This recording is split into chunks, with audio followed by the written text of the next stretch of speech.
So guys finally Chhaava जिसका teaser YouTube में out हो चुका है। आई होप आपने इस टीजर को देख लिया होगा। इस टीजर को स्त्री 2 के साथ थिएटर में दिखाया गया था और गाइस इसे थिएटर में देखने का एक्सपीरियंस नेक्स्ट लेवल था। सारे लोग काफी ज्यादा एक्साइटेड थे और जैसे जैसे टीजर आगे बढ़ रहा था गूज बम्स बढ़ते जा रहे थे। जब मैंने इस टीजर को देखा था जो मेरा एक्सप्रेशन था या लोगों का एक्सप्रेशन था कि मैं उन्हें बयां नहीं कर सकता कि लोग इसके लिए कितने ज्यादा एक्साइटेड हो चुके थे। खासकर छत्रपति संभाजी महाराज को देखकर जब वो सिंहासन पर बैठते हैं गूज बम्स हो जाते हैं। मतलब क्या कहें, रगों का कतरा कतरा एक्साइटेड हो जाता है। टीजर का साइज काफी ज्यादा छोटा है लेकिन इतने ही कम टाइम में इन्होंने इतना कुछ दिखा दिया कि लोग इसे काफी ज्यादा पसंद कर रहे हैं और इसके लिए एक्साइटेड हैं। हम बैकग्राउंड म्यूजिक की बात करेंगे जिन्हें AR रहमान सर ने दिया है या फिर जिस तरीके से इसमें इसे डायरेक्ट किया गया है, इसके एक्शन सीन्स है, जिस तरीके की वर्ल्ड बिल्डिंग है, सब कुछ टॉप नॉच है। बताया जा रहा है कि कैसे इसका क्लैश पुष्पा 2 से होने वाला है और यकीन मानो कि जितना टीजर में दिखाया गया है इसके बाद अगर ट्रेलर में इससे ज्यादा दिखाया जाए और अगर इतना भी अगर मूवी में रहा तो ये पुष्पा भाऊ को बहुत बड़ी टक्कर देने वाली है। इसमें पोटेंशियल है और इसमें जो कैरेक्टर है छत्रपति संभाजी महाराज, उनका तो अलग ही चरित्र है गाइज, उनका क्या ही कहना। तो छत्रपति संभाजी महाराज का जिस तरीके से ऑरा था, जिस तरीके से उनका स्ट्रक्चर था, जिस तरीके से उनका बिहेवियर था, इसे डिपिक्ट करना काफी ज्यादा टफ होता है। हर कोई एक्टर इसे नहीं कर पाता लेकिन विक्की कौशल ने इसमें काफी अच्छे से किया है ऐसा नजर आ रहा है। हम उनका शेर की तरह दहाड़ना हुआ या फाइट करना हुआ और खासकर वो थोड़ा सा सिंहासन वाला सीन ऐसा लग रहा था कि यार जैसे कि किसी ओल्ड टाइम में चला गया हूँ या फिर किसी ओल्ड टाइम के पिक्चर को देख रहा हूँ जिसमें मैं उनके एक्सप्रेशन को एकदम देख पा रहा हूँ और फील कर पा रहा हूँ कि ये मेरे सामने ही है। उनकी शान शौकत और उनके रौब को देख पा रहा हूँ। कैरेक्टर की जिस तरीके की डिजाइन है, क्योंकि मैंने हिस्ट्री की बुक पढ़ी है और उनकी कुछ पुरानी पेंटिंग्स को देखा है। मैंने औरंगजेब की पुरानी पेंटिंग्स को देखा है। इसमें जो औरंगजेब के अवतार में नजर आने जा रहे हैं वो है अक्षय खन्ना और जिस तरीके से इनके फेस या फिर इनकी बॉडी स्ट्रक्चर या फेस स्ट्रक्चर तैयार किया गया है ये काफी ज्यादा रिसेंबल करता है औरंगजेब की काफी सारी पेंटिंग्स और पिक्चरों से। वहीं विक्की कौशल को भी जिस तरीके से गेटअप तैयार किया गया है, जिस तरीके से उनका रूप है वो भी काफी ज्यादा रिसेंबल करता है छत्रपति संभाजी महाराज से। यानी कि यहाँ पर काफी डीपली वर्क किया गया है जितना इस टीजर में नजर आया है। हमें ये बात पता चलती है एक हिस्टोरिकल मूवी में ये काफी ज्यादा इंपॉर्टेंट होता है क्योंकि लोग उसे इसी कारण कनेक्ट कर पाते हैं, उसकी डीप डिटेलिंग के कारण। वही मैं यहाँ पर तारीफ करना चाहूंगा कि जिस तरीके से टीजर को कट किया गया है ये लोगों के बीच अपनी अलग सी इमेज बनाता है और लोगों को एक्साइटेड करता है। यकीन मानो जो भी इसे फर्स्ट टाइम देखेगा उसे गूज़बम्प आएंगे। इस तरीके से इस टीजर को कट किया गया है। यानी कि टीजर को जो काम था लोगों के बीच एक्साइटमेंट को बढ़ाना, लोगों को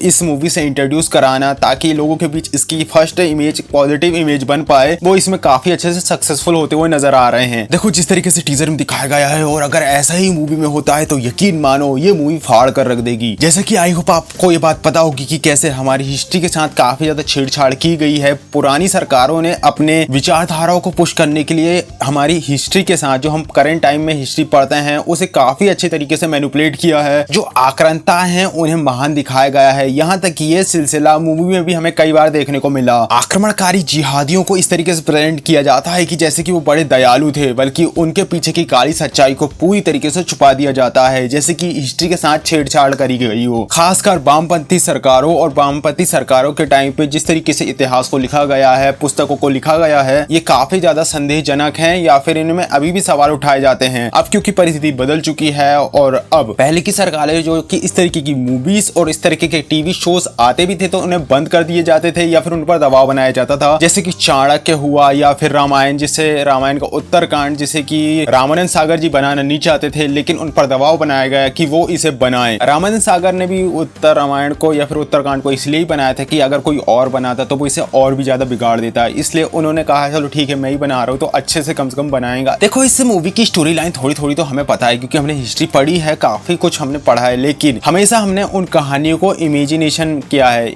किया है लेकिन अब उसे हम अपनी आंखों के सामने डिपिक्ट होता हुआ देखेंगे। सो गाइस आपका क्या सोचना इस मूवी के बारे में कमेंट बॉक्स में जरूर बताना। मिलते हैं नेक्स्ट वीडियो में, तब तक के लिए बाय।